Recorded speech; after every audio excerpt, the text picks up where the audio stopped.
Hey everyone, Kavemi here, and welcome back to another Reddit storytelling video. Today's story shows how family situations can get really tricky and messy, sometimes even forcing you to sever ties. So before we dive in, grab some popcorn, sit back and relax while I share this story with Minecraft playing in the background. The title of today's story is My Dad Chose My Cousin Over Me, Funded His Future and Ruined Mine. But karma left him drowning in regret as I built my own life. I never thought I'd share this tale, but here I am. I'm a 30-year-old guy who's faced a tough road, especially with family. My mum died during my birth, which cast a long shadow over my relationship with my dad. He could never get over her loss and always acted like I was to blame. I have no memories of my mum, but family members told me how excited she was to have me. After years of struggling to conceive, she finally got pregnant, which makes it all the more devastating that her joy was cut short. Growing up, our house was like a museum dedicated to her. Dad kept everything as she left it. Her dresses still hung in the wardrobe, her novels neatly arranged on the shelves. It was as if I lived with the spirit of a woman I'd never know. Sometimes I'd slip into their bedroom, running my fingers over her things, hoping to feel some connection to the mother I never met. My bond with my dad, though, was a different story. He was physically present but emotionally distant, like he was on another continent. He took care of the basics, food, clothes, getting me to school, but there was no warmth, no hugs, no kind words, not even a nod for something I did well. I felt like a stranger in my own home. Most days he barely glanced at me, and when he spoke it was usually to point out my flaws or compare me to my cousin Liam. Liam's dad, my uncle, died in a motorcycle crash when Liam was 8. I still recall the day we got the news. It was a stormy Wednesday evening, and I was at the dining table doing math homework when the phone rang. Dad picked up, and his face fell as he listened. That was the only time I saw him cry. After the call, he sank into a chair, staring blankly for what seemed like hours. After that, Liam started spending more time at our place. At first, I was thrilled, thinking another kid might liven things up and maybe even get Dad to open up. But I soon realised Liam's presence only made things worse. Dad would say things like, "Why can't you be more like Liam?" or "Liam wouldn't mess that up." It felt like Liam was the son he always wanted, and I was just in the way. Liam was outgoing, athletic and charismatic, everything I wasn't. I was quiet, loved books, and preferred staying in. To Dad, that was a flaw. I tried so hard to win his approval, studying his hobbies, earning top grades, joining every sports team he admired, but nothing was enough. Liam could do no wrong in his eyes. Dad would praise Liam for the smallest things, while my efforts went unnoticed. When I was 13, I won a school science competition with a detailed model of a wind turbine I'd spent weeks building. I was so excited to tell Dad, thinking this might finally make him proud. But when I got home, he was laughing with Liam about a soccer match. I shared my win, and he just gave a curt nod before turning back to Liam. It was like I was invisible. Things got worse as we got older. Liam and I were in the same grade, and people often teased us about it. I outperformed him academically in high school, but Dad always found ways to brush it off. Liam's got bigger priorities than just grades, he'd say. At one parent-teacher conference, my history teacher praised a research paper I'd written, saying it was exceptional for my age and that I could be a historian someday. Dad just muttered something about whether it would help me get a sports scholarship. I was mortified. Despite it all, I kept hoping things would change. I thought if I could just find the right thing, the key to unlocking his affection, everything would be okay. I chased that dream through my childhood and teenage years. When college came around, I faced a harsh reality. I'd worked hard and got into a solid university, ready to start my future, even though I knew money would be tight. I assumed Dad would help out a little. I was wrong. One day, I overheard him on the phone with Liam, promising to cover his entire tuition at a prestigious school. My heart sank. When I asked if he could help me too, he looked at me, like I was out of line. "Liam needs it more. I can't pay for both of you," he said. That crushed my college dreams. I tried to make it work anyway, taking a part-time job at a local cafe, working late shifts and weekends. I applied for every scholarship I could find, but it wasn't enough. The stress of balancing classes, work, studying and sleep was overwhelming. After one semester, I had to drop out. I couldn't afford it. Meanwhile, Liam was thriving at his fancy university, fully funded by Dad. He'd post on social media about his sleek dorm, his vacation trips, the new tablet Dad bought him for school. Each post felt like a punch to the gut. That was my breaking point. I packed my things and left, cutting off contact with both Dad and Liam. It hurt, but I couldn't stay in that toxic environment, living in the shadow of my late mom and the cousin who'd taken my place in Dad's heart. The last few years have been tough. I've worked all sorts of jobs, delivering packages, stocking shelves, even late night shifts at a convenience store, just to keep a roof over my head and food on the table. It's been a grind, especially when I see Liam's posts about his amazing college life and the great job he landed after graduating. But I'm slowly carving out my own path. I've got a steady job now, managing a small used bookstore. It's not glamorous, but being surrounded by books brings me peace. I'm also taking evening classes at a local community college, working toward the degree I always wanted. It's a slow process, but it's mine. I found a new kind of family in my friends, people who value me for who I am. We have weekly movie nights, go hiking when we can, and support each other through everything. It's not perfect, but it's real. I thought I'd left all that family drama behind, but life has a way of surprising you. Yesterday, I got a call from an unknown number. When I picked up, I was shocked to hear my dad's voice on the other end. 3 years had passed since my last conversation with my dad, and now he was calling, asking for help. I'm still grappling with how to feel about it, but one thing's clear. I'm not that kid anymore, chasing his approval. It's been a week since that surprising call, and I'm still sorting through the emotions it stirred up. Hearing his voice brought back a flood of memories, mostly painful ones. His tone was different, though, older, weary, almost desperate. He started with awkward small talk, asking about my life, as if the past few years hadn't happened. Then he got to the point. He needed money, a lot of it. I was stunned. This was the man who never spared a cent for my college, who always chose my cousin, Ethan, over me. Now he was turning to me for help. The irony hit hard. When I found my voice, I asked why he wasn't asking Ethan, his favourite. He went quiet, then muttered that Ethan was tied up with his new career and couldn't help. I couldn't help but scoff. After years of hearing how Ethan was better, how he deserved everything I didn't, I was supposed to step in. I told him to ask Ethan instead, since he was always the golden child. There was a long pause, then he started talking about regretting past choices, wanting to fix things. I cut him off. I told him it was too late. I'd spent my whole life trying to win his love, and now he only cared because he needed something. I hung up soon after. After the call, I felt a mix of emotions.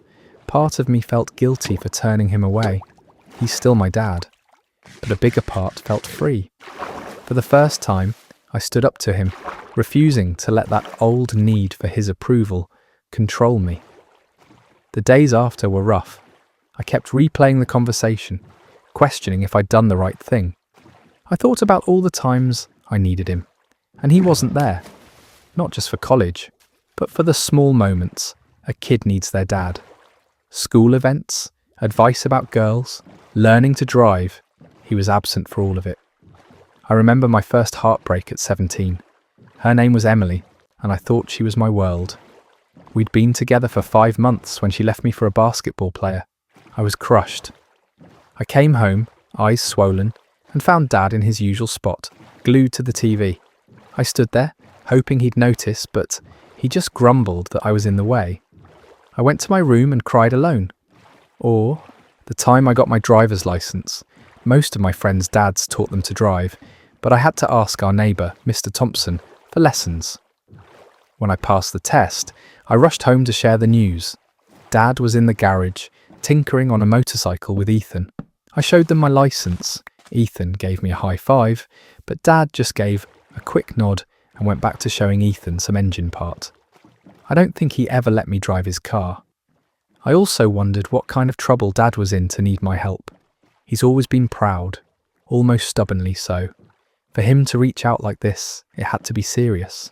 Part of me worried about him, but then I remembered all the times I was scared about my own future. Scraping by after dropping out of college. Where was his concern then? I had to figure things out alone, and I did. I built my own life without him. Why should I bail him out now? I thought back to that first year after I left home, starting fresh in a new town where no one knew me. I took any job I could get, cleaning offices, washing dishes at a diner, anything to afford a cramped apartment. Some nights, after long shifts at the diner, my feet aching and reeking of grease, I wondered if I'd made a mistake.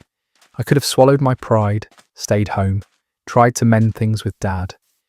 But then I'd remember the constant criticism, never feeling good enough, and I knew I'd made the right choice.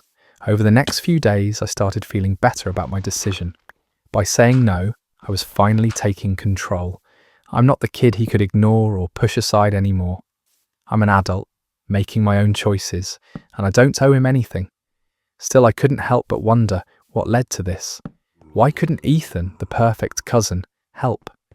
Part of me wanted to dig deeper, but I hesitated. Did I really want to reopen those old wounds? I considered calling Ethan's mom, my aunt. She'd always been kind, though distant. The last time I saw her was at a family barbecue before I moved away. She gave Ethan a big hug, gushing about his acceptance to a top university. When it was my turn, she just gave me a quick pat and a faint smile. I decided not to reach out. I'm still unsure what to do next. Part of me wants to leave the past behind and focus on my own path. But I can't shake the curiosity about what's going on with Dad and Ethan. Only time will tell if I decide to dig deeper or let it go. Update 2. It's been a month since my last update, and a lot has unfolded. Despite my reluctance, curiosity got the better of me. I wanted to know why Dad needed help and why Ethan wasn't stepping up. I started by contacting a few family friends still in touch with him. They were hesitant at first, but I pieced together a clearer picture. I called Mrs. Larson, my mum's closest friend, who'd always been warm to me growing up. She was surprised to hear from me, but happy to talk. After some catching up, I asked about Dad and Ethan. She sighed, heavily, before spilling the details. Dad had gone all in on supporting Ethan, far beyond just college tuition. He'd helped Ethan buy a condo, got him a car, and even funded a business idea Ethan had. To do this, Dad had taken out hefty loans and maxed out his credit cards. He was buried in debt, all to give Ethan the life he thought he deserved. Mrs. Larson mentioned a conversation from a few years ago where Dad bragged about Ethan's achievements, saying he'd be a big-shot entrepreneur. When she asked about me, he just shrugged and said he hoped I was getting by. The dismissal stung her. Next, I reached out to Mr. Thompson, my old neighbour who taught me to drive. He'd always been observant and shared more recent news. Apparently, Ethan had persuaded Dad to invest in a tech startup he was launching with college buddies. Dad had remortgaged the house to fund it. The kicker, Ethan's amazing new job wasn't panning out. The startup had tanked, and Ethan was now struggling to make ends meet himself. When Dad asked Ethan for help with his growing debt, Ethan reportedly said he had nothing to spare. Mr. Thompson overheard a heated argument between them a few weeks back. Ethan had pulled up in a shiny new SUV, and Dad confronted him about the failed startup and the money he'd sunk into it. Ethan snapped that it wasn't his fault the industry had shifted, and that he'd repay Dad when he could. Then he sped off, leaving Dad standing in the driveway, looking broken. I'll admit, part of me felt a grim satisfaction. After years of being measured against Ethan and told I'd never match up, the perfect cousin wasn't so perfect after all. Dad had poured all his hopes and money into Ethan, only to see it all fall apart. But mostly, I just felt exhausted, worn out by the constant drama, the lingering hurt, and the endless what-ifs. I couldn't stop thinking about how things might have been different if Dad had supported me the way he did Ethan. Maybe I'd have finished college. Maybe I'd be in a different career now. But then again, maybe I wouldn't have learned the lessons of independence and resilience that define me today. I thought back to the rough days after dropping out of college, surviving on instant noodles and cheap energy drinks while working multiple jobs. I remembered the late nights, studying after grueling shifts, fueled by a stubborn drive to better myself, even without a degree. It was a tough road, but it made me who I am. After some reflection, I decided to text Dad. I told him I knew about Ethan and the debt. I didn't offer help, but I didn't gloat either. Instead, I said I hoped he could see how his choices had impacted both of us. Hours later, he replied with a long message. He apologised, admitting he'd been unfair to me, saying his grief over Mum's death had clouded his judgment. He wrote that Mum would have been proud of the man I've become, despite his failures as a father. He asked if we could meet to talk. I sat with that message for a long time, weighing my response. Part of me, the kid who still craved his dad's love, wanted to say yes. I pictured us sitting down, hashing it out, maybe even rebuilding something, but the adult I've become, who's fought for everything I have, knew better. I thought about the milestones Dad missed. My high school graduation, where I scanned the crowd for him, only to feel the ache of his absence.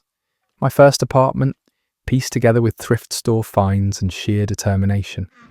The recent promotion I earned at the bookstore, a moment I shared only with friends.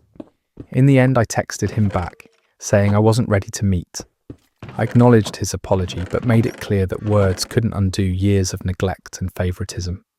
I told him I needed time and space, and he had to respect that.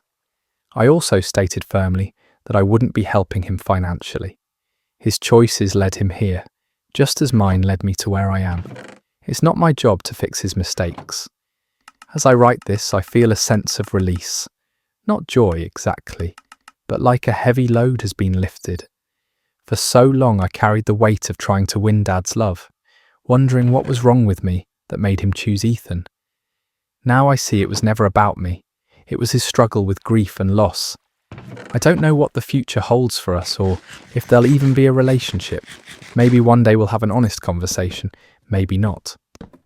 For now, I'm focused on my own life. I'm still taking night classes, steadily working toward my degree. I'm building bonds with people who value me for me, not for who they want me to be. Just last week, I helped my friend Lisa, not high school Emily, move into her new place. As we unpacked boxes and set up her furniture, I realised these connections, this chosen family, are what matter most, not the approval of someone who never saw my worth. Life isn't always smooth, but I'm carving my own path.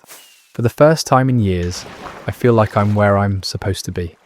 I don't know what's next, but I'm certain I'll face it on my terms, with the strength I've built through years of standing on my own. That's something Dad's favouritism can never take away.